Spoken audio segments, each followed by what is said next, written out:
എന്തോ ചേട്ടൻ്റെ കയ്യിലുണ്ടല്ലോ, ഒന്ന് നോക്കിക്കേ. ഇല്ല, എൻ്റെ കയ്യിലൊന്നുമില്ല, വേറെ ഒരു സാധനം പോലും ഇല്ല. തന്നെ കളിയോ ചേട്ടാ? ചേട്ടൻ്റെ കയ്യിൽ എന്തോ ഉണ്ട് ചേട്ടാ, ചേട്ടൻ ഒന്നുകൂടെ നോക്കി. ഇല്ല ചേട്ടാ, എൻ്റെ ഇതുണ്ട്, എൻ്റെ മൊബൈൽ ഫോൺ പോലും ഇല്ല, പിന്നെ എങ്ങനെയാ ചേട്ടാ? തന്നെ കളിയാ? ഇതെന്ത് കളിയാ? ഇതെന്തോ കുഴപ്പമുണ്ടല്ലോ ചേട്ടാ, എൻ്റെ ദേഹത്ത് ഒന്നുമില്ല, അരഞ്ഞാണം പോലും ഇല്ല, പിന്നെ എങ്ങനെയാന്ന് പറ, എനിക്ക് മനസ്സിലാവുന്നില്ല.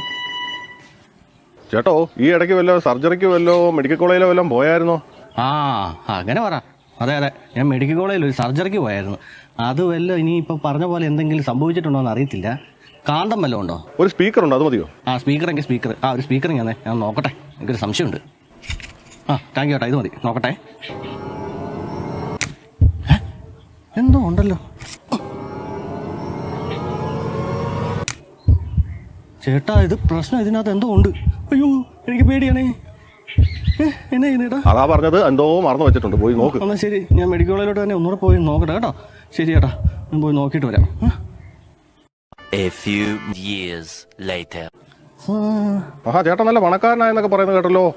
എന്നെ അത്യാവശ്യം ഇപ്പൊ റിച്ചാണ്, നല്ല സാമ്പത്തികമൊക്കെ ഉണ്ട്, കുഴപ്പമില്ലാതെ ഇങ്ങനെ പോകുന്നു. എന്താ സംഭവം, ഞങ്ങളും കൂടെ ഒന്ന് അറിയട്ടെ. ആണോ?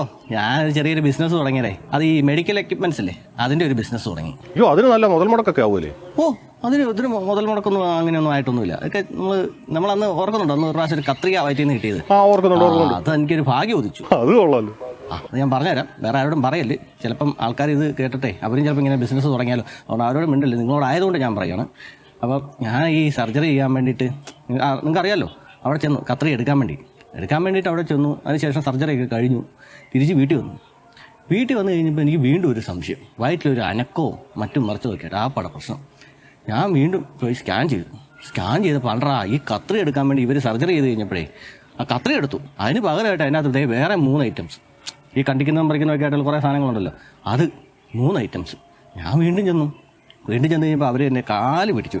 അതെ, ഇത് പുറത്ത് പറയരുത് സാറേ, പുറത്ത് പറയരുത്, ഇനി ഹോസ്പിറ്റലിൽ ഇങ്ങനെയൊക്കെ ആണെന്ന് അറിഞ്ഞു കഴിഞ്ഞാൽ ആ കുഴപ്പമാവും, നമ്മുടെ ആരോഗ്യത്തിന് നമ്പർ 1 എന്നൊക്കെ ആണല്ലോ പറയുന്നത്, അപ്പോൾ അത് പ്രശ്നമാകും, ഒരുപാട് വാർത്തയാവും, മിണ്ടരുതെന്ന് പറഞ്ഞു. ഞാൻ പറഞ്ഞു ഓക്കെ, ഞാൻ മിണ്ടുന്നില്ല, പക്ഷേ ഈ സാധനം എനിക്ക് വേണമെന്ന് പറയും. ഏത്? ഈ വയറ്റിൽ കിടക്കുന്ന ഈ സർജിക്കൽ ഉപകരണങ്ങളെ അതെനിക്ക് വേണമെന്ന് ഞാൻ പറഞ്ഞു.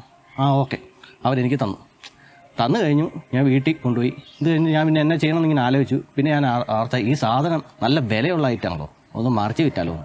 ഞാൻ നേരെ പ്രൈവറ്റ് ഹോസ്പിറ്റലൊക്കെ കയറി ഇറങ്ങി, 2 ഹോസ്പിറ്റലിൽ കയറിയപ്പോൾ അവർ പറഞ്ഞു ഇത് കൊള്ളാം, ഞങ്ങൾ എടുത്തോളാം എന്ന് പറഞ്ഞു. അങ്ങനെ അവർക്ക് ഞാൻ സെക്കൻഡ് ഹാൻഡ് വിലയ്ക്ക് കൊടുത്തു കഴിഞ്ഞപ്പോഴത്തേക്കും അത്യാവശ്യം പൈസ കിട്ടി. അപ്പോൾ ഞാൻ ഇത് കൊള്ളാമല്ലോ പരിപാടി.